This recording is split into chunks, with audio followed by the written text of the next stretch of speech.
नमस्कार दोस्तों, मैं हूँ तुलसी और आज आपको सुनाती हूँ 10 जनवरी 2025 की ऐसी घटना जिसके बारे में सुनकर आप सोचने लगेंगे कि कैसे कैसे लोग हैं, क्राइम करने तक किस हद तक चले जाते हैं। तो ये सब होता है 9 जनवरी 2025 की सुबह सुबह। ये घटना पूरी घटी है मध्य प्रदेश के देवास। एक बिंद्रा नगर कॉलोनी है, उसमें एक मकान है 128 नंबर का मकान, और उस मकान में 2 किराएदार रह रहे हैं। एक तो पिछले 10 महीने से उसमें ताला लगा के कहीं दूसरी जगह जाके रह रहा है और एक दूसरा 2 कमरों में रह रहा है वर्तमान में। तो वो 9 जनवरी सुबह सुबह उठता है और सोचता है कि यार, बिजली का बिल मुझे भरना पड़ता है, ये तो यहाँ रहता नहीं है, तो क्यों ना मैं इसके कमरे के अंदर जो सप्लाई जा रही है बिजली की उसको कट कर देता हूँ। तो इसके कमरे की अंदर जो भी लाइट वाइट, जो भी फ्रिज व्रिज चालू होगा वो बंद हो जाएगा और बिजली का बिल थोड़ा कम आएगा, तो मेरे पर थोड़ी आफत कम रहेगी। तो ये सोचकर वो वहाँ का कनेक्शन कट कर देता है।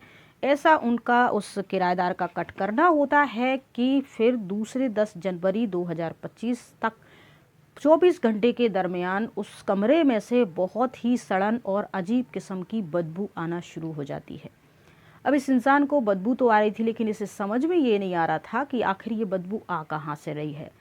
बदबू फैल जाती है आसपास के इलाके में, क्षेत्र में, और मोहल्ले वाले आके कहते हैं कि तुम्हारे घर से बदबू आ रही है। तो वो कहता है मेरा घर तो साफ़ सुथरा है, यहाँ से कोई बदबू नहीं आ रही है।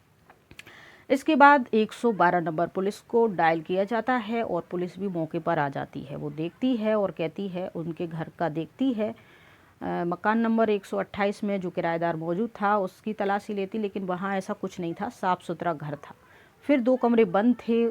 पुलिस ने कहा कि हो ना हो इन 2 कमरों में से आ रही है, यहाँ कौन रहता है? तो उन्होंने कहा साहब ये 10 महीने से बंद पड़ा है, ताला लगा है और कोई नहीं रहता है। मतलब जो किराएदार है वो मकान मालिक जाने और वो किराएदार जाने।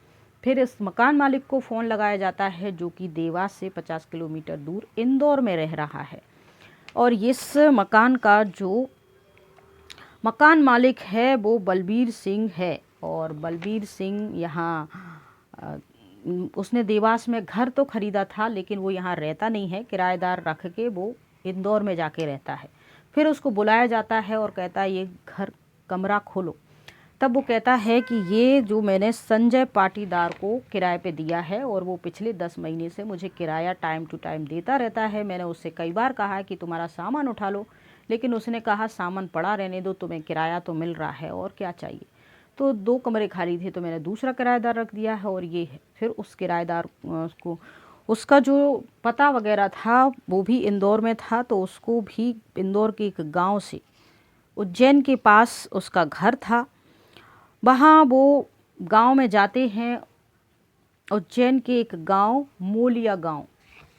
वहाँ से उस व्यक्ति को बुलाते हैं जो का सामान इन 2 कमरों में रखा था, और उसका नाम था संजय पाटीदार। वो आ जाता है। अब ये घर खुलता है, खुलवाया जाता है। खुलवाने के बाद एक फ्रिज जो होता है कपड़े से पूरा पैक होता है, उस फ्रिज का कपड़ा हटाया जाता है और जैसे ही उसका ढक्कन खुलता है उसमें से एक लाश, एक महिला की लाश नीचे ज़मीन पे धड़ाम से गिर जाती है, जो बिल्कुल काली पड़ चुकी थी और बहुत ज़्यादा बदबू उसमें से आ रही थी। अब ये घर पिछले 10 महीने से बंद था। जब इस संजय पाटीदार से पूछा जाता है ये कौन है, तो वो कहता है सर मैं तो 10 महीने से यहाँ हूँ ही नहीं, बंद किया हुआ है घर और मुझे नहीं पता ये कौन है। मकान मालिक से पूछा जाता है तो वो कहता है कि भाई हम तो यहाँ रहते नहीं, किराएदार रख दिए थे और हमने इन किराएदारों की जो फॉर्मेलिटी है, आधार कार्ड वगैरह एड्रेस वगैरह ले लिया था और हमें किराया मिलता रहता है और हमें क्या चाहिए। इसके बाद जिसके नाम पर ये कमरा था और ये सामान था उसको पकड़ते हैं, कस्टडी में लेते हैं और अच्छी खातिरदारी तरीके से उससे पूछताछ करते हैं। तब वो बताता है कि वो एक महिला के साथ इस घर में रह रहा था। दरअसल वह जिस महिला की लाश थी वो 30 वर्षीय महिला, जिसका नाम प्रतिभा उर्फ पिंकी है, और ये अपने हस्बैंड, ये शादीशुदा थी, सुभाष नाम के व्यक्ति से इसकी शादी हो चुकी थी पहले, और ये अपने पति से झगड़ा करके डाइवोर्स लेके कहीं जा रही थी। तभी संजय इसको रास्ते में मिल जाता है और किसी बात से इन दोनों की बातचीत शुरू होती है। फिर वो संजय के साथ आती है और इन दोनों की दोस्ती होती है। अपनी आप बीती बताती है। संजय भी बताता है कि वो पहले से शादीशुदा है, लेकिन अगर वो भी औरत भी शादीशुदा है, वो भी, अगर तुम्हें कोई आपत्ति ना हो तो फिर हम रिलेशनशिप में रह सकते हैं। और फिर वह देवास में जाके ये घर लेता है। देवास में वृंदा नगर कॉलोनी में वहाँ एक घर किराए से लेता है, जो कि 128 नंबर का घर था वो, और उसमें 4-5 कमरे थे।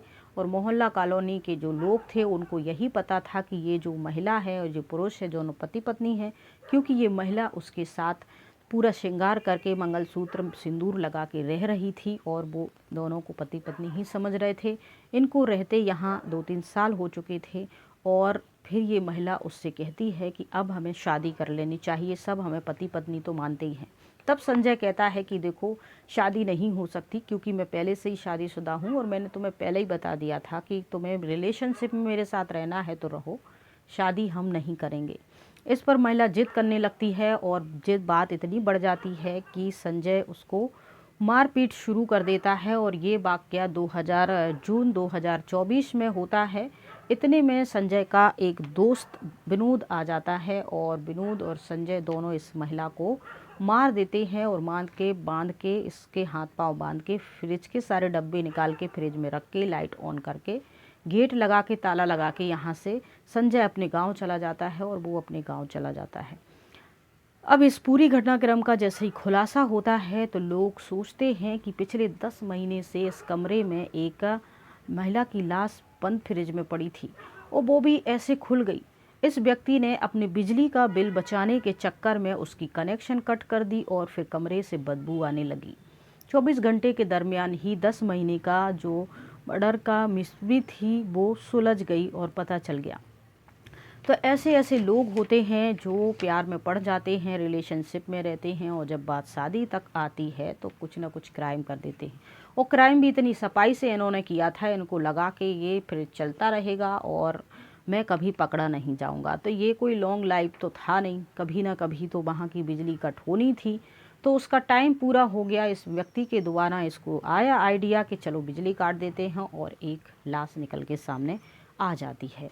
तो कहने का तात्पर्य है कि कोई शातिर माना जो क्रिमिनल होता है वो क्राइम करके कितनी भी सफाई से अपने आप को बचाने की कोशिश करे, लेकिन वो पकड़ा ही जाता है।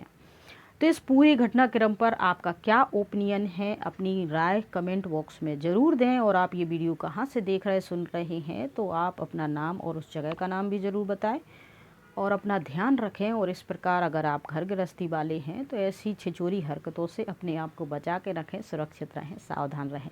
जय हिंद, जय